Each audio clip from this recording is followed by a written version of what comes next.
प्रिय सभी को सुप्रभात। नमस्कार दोस्तों, महत्वपूर्ण संदेश। नमस्ते नमस्ते और आपको एक शानदार सुबह। मुझे उम्मीद है कि आपका ऑन पैसिव का दिन बिल्कुल शानदार रहा होगा। नेतृत्व गुणों के बारे में इस श्रृंखला में आपका स्वागत है। यह नेतृत्व के गुणों के बारे में है क्योंकि मैं उन्हें मुख्य रूप से श्री एश नुफर और ऑन पैसिव से संबंधित देखता हूं। लेकिन ये गुण नेताओं पर भी लागू होते हैं क्योंकि उद्यमियों के रूप में हमारी अपनी सफलताओं को अधिकतम करने के लिए इनकी आवश्यकता होती है। साथ ही हमें व्यक्तिगत स्थिरता प्राप्त करने में भी मदद मिलती है। अब ये श्रृंखला का 5वां वीडियो है और इसके गुण को दूसरों को सशक्त बनाना कहा जाता है। और दूसरों को सशक्त बनाने का मतलब है समावेशिता और ऐसे माहौल को बढ़ावा देना जहां व्यक्तियों के पास स्वायत्तता, संसाधन और समर्थन हो ताकि वे अपने काम का स्वामित्व ले सके, अपने निर्णय ले सके और अपनी गति से पेशेवर रूप से आगे बढ़ सकें। और ऑन पैसिव जैसी आईटी कंपनी में और निश्चित रूप से श्री नुफर जैसे नेताओं के साथ दूसरों को सशक्त बनाना खुद को विभिन्न तरीकों से प्रकट कर सकता है। मुझे लगता है कि पहला तरीका स्वायत्तता के माध्यम से है। हम इसे पिछले वीडियो में स्वामित्व कहते हैं। ठीक है, ये वास्तव में एक ही बात नहीं है, लेकिन ये करीब है पिछले वीडियो में।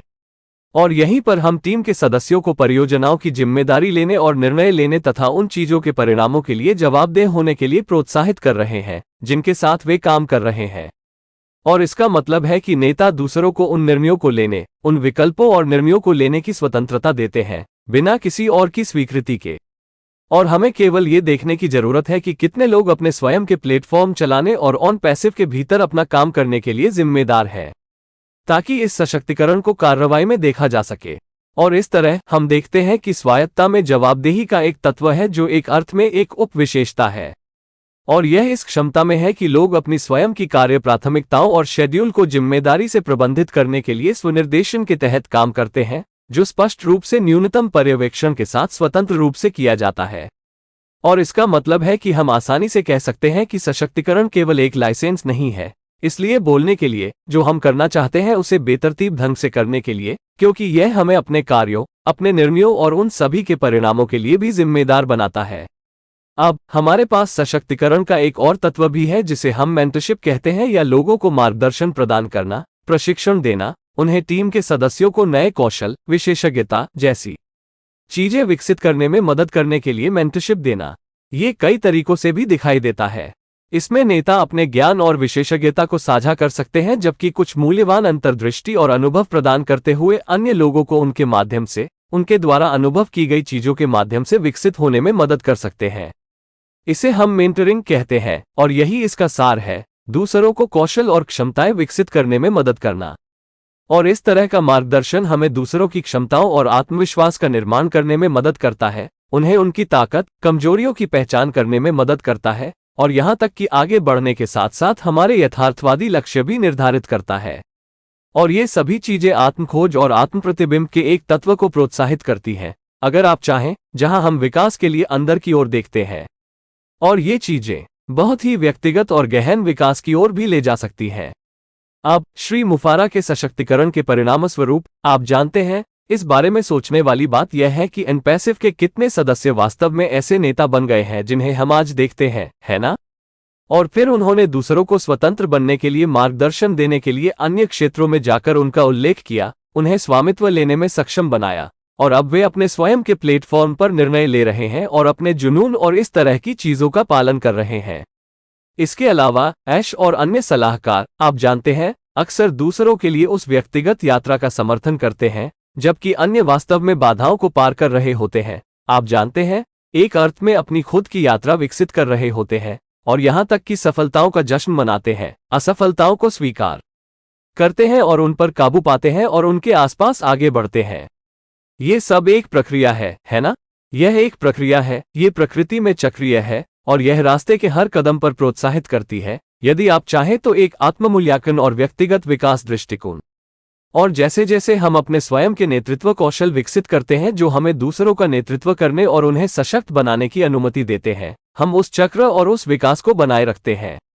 एक तरह की वास्तविकता की जांच के रूप में, मुझे लगता है, ऐश ने कहा, बेशक मुझे ठीक से याद नहीं है कि यह कब था और मैं शब्दों को बदल रहा हूं, लेकिन उन्होंने कहा, संक्षेप में, कि एक नेता के रूप में हमारी सफलता का एक सच्चा माप ये पता लगाना है कि, आप जानते हैं, हमने कितने अन्य लोगों को स्वतंत्रता में सशक्त बनाया है। मतलब हमने कितने लोगों को सशक्त बनाया है जो अब अपना काम कर रहे हैं और दूसरों को हमसे स्वतंत्र रूप से सशक्त बना रहे हैं, है ना? और यह एक बहुत अच्छा माप उपकरण है। इसलिए एक और चीज जिसे हम सशक्तिकरण के भीतर देखते हैं वह है संसाधन प्रदान करने की हमारी क्षमता, और इस तरह से दूसरों को सशक्त बनाने के माध्यम से यह उन उपकरणों तक पहुंच सुनिश्चित करने के बारे में भी है जिनकी उन्हें आवश्यकता हो सकती है, या आप जानते हैं, प्रौद्योगिकी और प्रशिक्षण और उस तरह की चीजें। इससे हमें अपने विकास और अपनी नई यात्राओं के लिए नए विचारों और नए दृष्टिकोणों की खोज करने के लिए विचारों को खोलने में मदद मिलती है, और उन यात्राओं के घटकों के बारे में कि हम कैसे मुड़ सकते हैं और बुन सकते हैं, और आप जानते हैं, हम जो करते हैं उसमें और बेहतर बन सकते हैं और खुद के बेहतर संस्करण बन सकते हैं। अब श्री मुफारा, आप संसाधनों के बारे में बात करते हैं। मेरा मतलब है, जहां तक मेरा सवाल है, आदमी ने हमें ये सब कम से कम सदस्यता बहुत ज्यादा मात्रा में प्रदान किया है। मेरा मतलब है, हमारे पास बैक ऑफिस, हमारा इकोसिस्टम और उस पर सभी उत्पाद 6 साल के बेहतर हिस्से के लिए हैं। आप जानते हैं, हमारे समय और ध्यान की लागत से थोड़ा अधिक के लिए, मूल रूप से। मेरा मतलब है, धिक्कार है, हमें कई वर्षों तक श्री मुफारा के अपने ज्ञान, उनकी विशेषज्ञता और प्रतिबद्धता का व्यक्तिगत लाभ भी मिला है। और साथ ही, आप जानते हैं, बाकी सब चीजों के साथ, जैसे जैसे हम आगे बढ़ते हैं, इसका मूल्य बढ़ता ही जाता है। वैसे भी, एक और चीज जो सशक्तिकरण में मदद करती है वह है मान्यता, आप जानते हैं, प्रतिक्रिया प्राप्त करना। और ऐसा इसलिए है क्योंकि ये दोनों चीजें एक साथ मिलकर हमारे अंतर्निहित विश्वासों को मजबूत करने में मदद करती हैं कि हम क्या कर सकते हैं या हम क्या करने में विश्वास करते हैं। मेरा मतलब है, हमने कितनी बार ऐश को प्रदर्शन मील के पत्थर को स्वीकार करते और पुरस्कृत करते देखा है, या आप जानते हैं, उन लोगों को शाबाशी और गर्मजोशी से बधाई देते हैं जिन्हें उन्होंने अच्छे काम करते हुए देखा है। और ये सभी चीजें सशक्तिकरण प्रदान करने का हिस्सा है। आप इसे 5 बार कह सकते हैं, है ना? और वे उस लक्ष्य की ओर हमारी मानसिकता को व्यापक बनाने में मदद करते हैं। और हम दूसरों को भी सहयोगात्मक सोच रखने के लिए प्रोत्साहित करते हैं। ऐश निश्चित रूप से है।